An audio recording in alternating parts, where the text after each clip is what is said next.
tepat di Kabupaten Pidi, Aceh. Pernah berdiri sebuah rumah, tidak bertembok penjara, tidak juga berpagar kawat berduri. Tapi rumah ini lebih ditakuti daripada kantor militer manapun. Orang-orang dibawa masuk ke sini dengan mata tertutup. Banyak yang keluar dalam keadaan berubah, dan tak sedikit yang tak pernah kembali. Rumah itu bernama Rumo Gedong.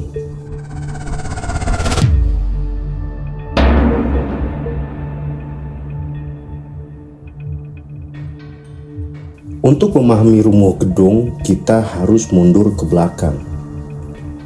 Tepat pada akhir tahun 1980-an hingga 1990-an, Aceh berada dalam situasi yang tegang.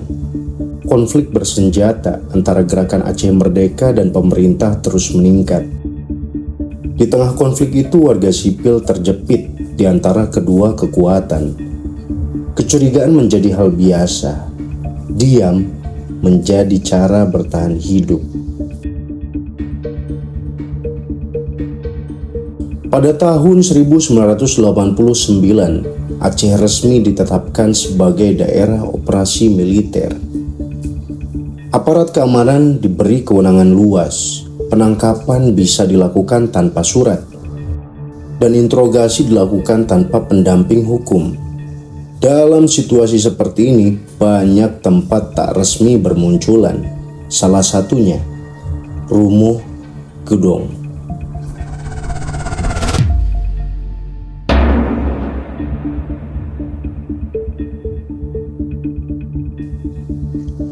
Rumo Gedong awalnya adalah rumah kayu milik warga yang letaknya di Kecamatan Gelumpang 3, Kabupaten Pidi.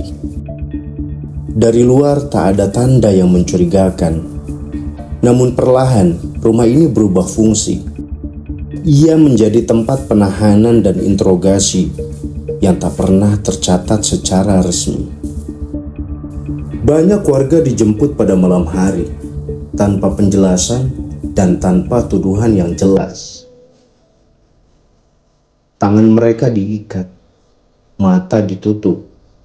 Keluarga hanya bisa menunggu tanpa kepastian.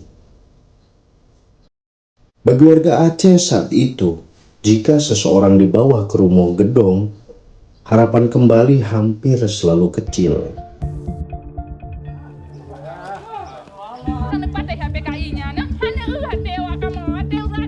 Para penyintas menceritakan hal yang serupa. Interogasi berlangsung berjam-jam. Pertanyaan terus diulang-ulang. Tekanan psikologis terus diberikan. Banyak yang dipaksa mengaku atas sesuatu yang tidak mereka lakukan sama sekali. Suara jeritan sering terdengar, namun tidak pernah dicatat. Tidak ada berita, tidak ada laporan.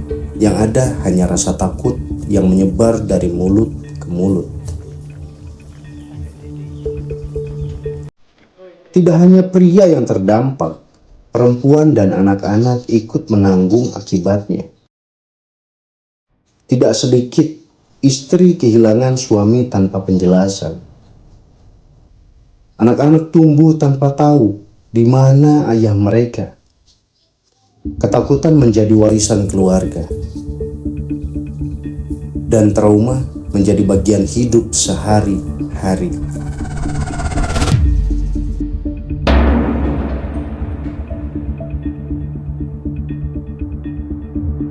Selama bertahun-tahun Rumo Gedong tidak pernah dibicarakan terbuka. Media dibatasi, warga memilih diam. Bahkan menyebut namanya saja bisa mendatangkan masalah. Inilah bentuk kekerasan lain.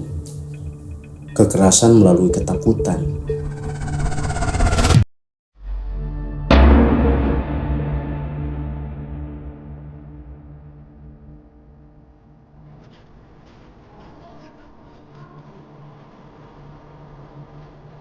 Status Dong akhirnya dicabut pada akhir tahun 1990. Konflik mereda. Perlahan warga mulai berani berbicara. Kesaksian demi kesaksian muncul. Rumah Gedong akhirnya diakui sebagai simbol kekerasan masa lalu. Bangunan Rumah Gedong akhirnya diratakan. Tanahnya dikosongkan, seolah ingin menghapus jejak. Tapi kenangan tak bisa dibongkar seperti rumah kayu. Bagi penyintas, tempat itu tetap hidup dalam ingatan mereka.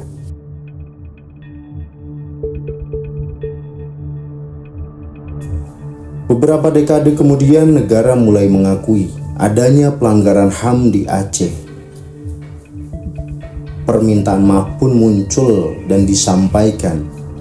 Tapi bagi korban, pengakuan bukan akhir.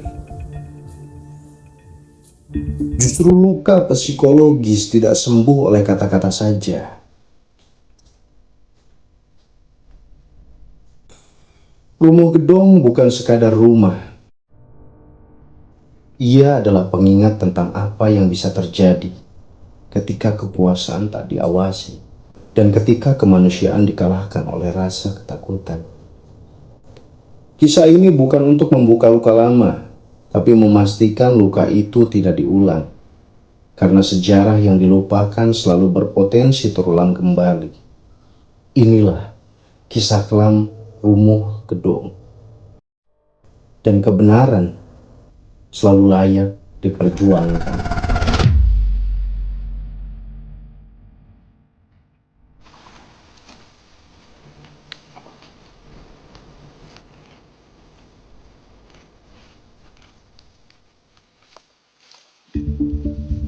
Menerima segala keputusan yang telah dicapai secara demokrasi di